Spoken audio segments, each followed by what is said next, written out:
to Israel, to Europe, and to the free world. Thank you. Foreign Minister, High Representative, please. Thank you. Foreign Minister Sa'ar, dear Gideon, it is important to be in Israel today, although I wish it would be under different circumstances. Let me start by condemning yesterday's attacks on rabbi in France. There is no place for anti-Semitism in Europe. We met exactly one month ago after the EU-Israel Association Council in Brussels, and it is clear that we are very good partners. Israel is a very relevant trade and investment partner for the European Union and also a major player in growing tech sector. Unfortunately, my visit comes at a difficult time. The breakdown of ceasefire has caused appalling loss of life. This morning, I also met the families of the hostages, and always, listening to the stories is very, very hard. I again condemn strongly Hamas violence. It is never easy to meet the families who have lost their loved ones or to not know the fate of their loved ones for so many weeks in captivity. The EU stands in solidarity with Israel and its people following the horrible attacks on the 7th of October 2023. And I reiterate now what I said this morning. Resuming negotiations is the only feasible way to end the suffering on all sides. Violence feeds more violence. What we are witnessing now is a dangerous escalation. It is causing unbearable uncertainty for the hostages and their families, and it is likewise causing horror and death for the Palestinian people. Minister Sa'ar, as I underlined when we met a month ago, the security of Israel is extremely important to the European Union. Israelis must be able to feel safe in their own homes. Israel has the right of self-defense against terror attacks, whether from Hamas, the Houthis, or Hezbollah. However, military actions must be proportionate, and Israeli strikes into Syria and Lebanon risk further escalation. The fundamental steps here are restating the ceasefire, ensuring the release of all hostages, and resuming the flow of humanitarian aid into Gaza with the goal of a permanent ceasefire. The European Union can help, whether through restating our Rafah border crossing mission or providing more humanitarian assistance. We had a very frank discussion, and I thank you for this. It is hard to look forward when bombs fall, but we need to keep the hope alive.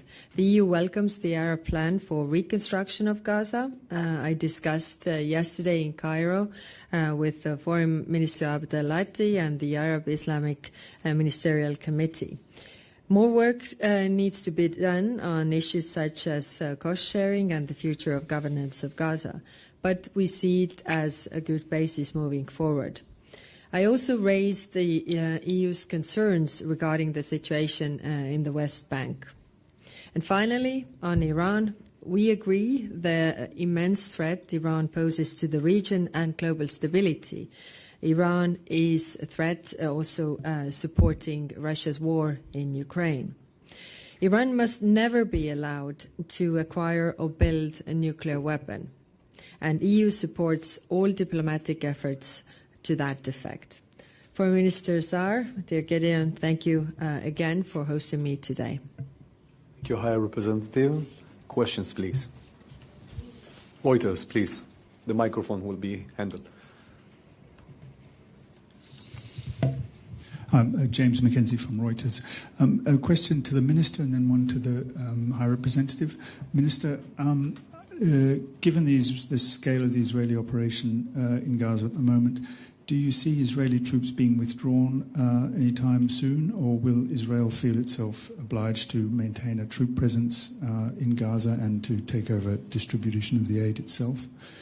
And to the Vice President, given everything else that's going on in Europe, in Ukraine and so on, do you see Europe having the capacity and frankly, the political interest in taking a leading role in helping to shape the future of Gaza after the war?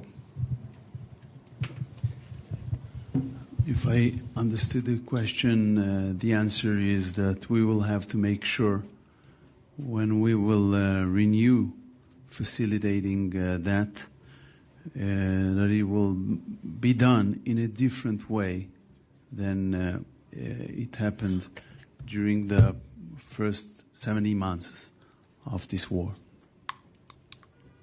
I will not elaborate how, but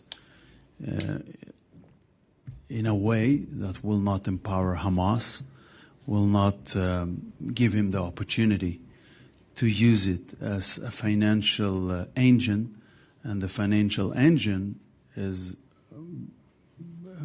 helping him in his military efforts, which is simply impossible from our point of view. Yes, so our neighbors' problems today are our problems tomorrow, and therefore what is happening in Gaza is what is happening in Israel is very important to us. And of course, we see no role for Hamas in the future governance of Gaza.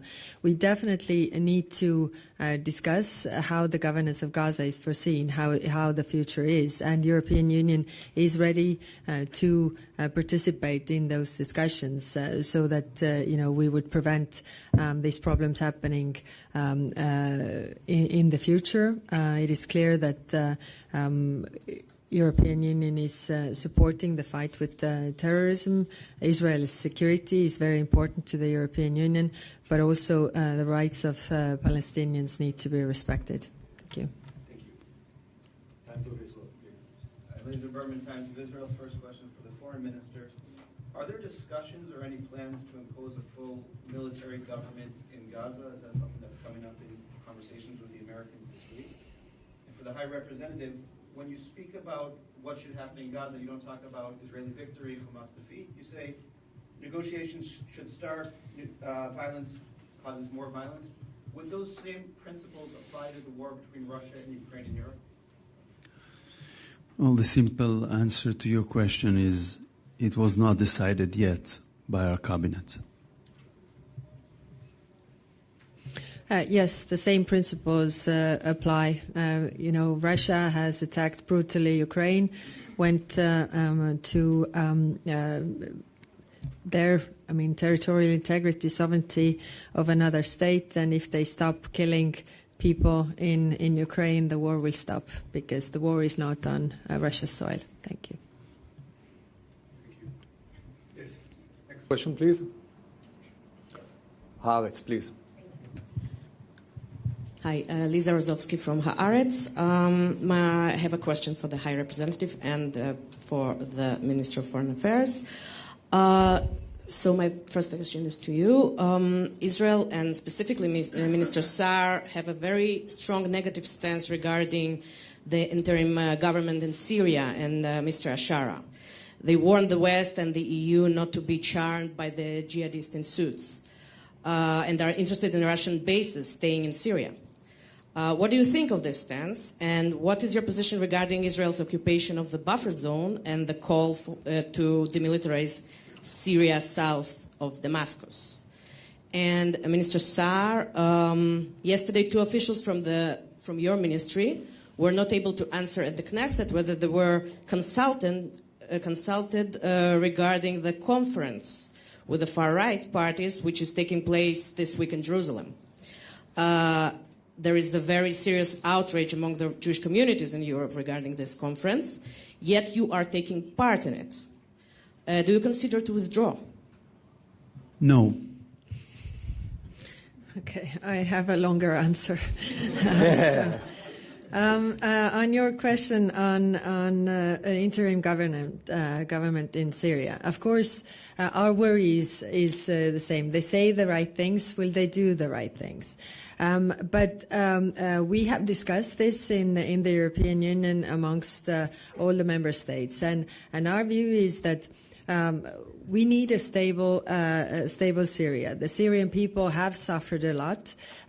Syria is a very diverse country with different groups. So these need to be taken into the government to govern Gaza. Why we are moving ahead with lifting the sanctions is that in order to build Syria, the people need access to services. And if the people have access to services, the companies can, establish, have jobs, pay salaries. So the people also have hope. And if they have hope, then there are less clashes and less chaos, because they can see that there is future and you don't have to do this. And that is our approach right now. Yes, we are looking at this, step for step approach. We want to see, and we have the pressure on them to make also the right things, not only to say the right things. We are also constant contact with the Syrian civil society because they are giving us really fair and honest feedback. What is going on? So I think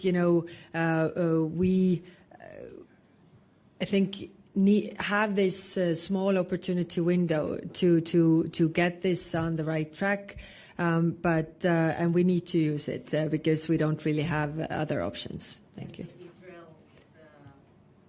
what Israel is doing in this regard, did you discuss it? Do you think do you have a position about it? Yes, of course, we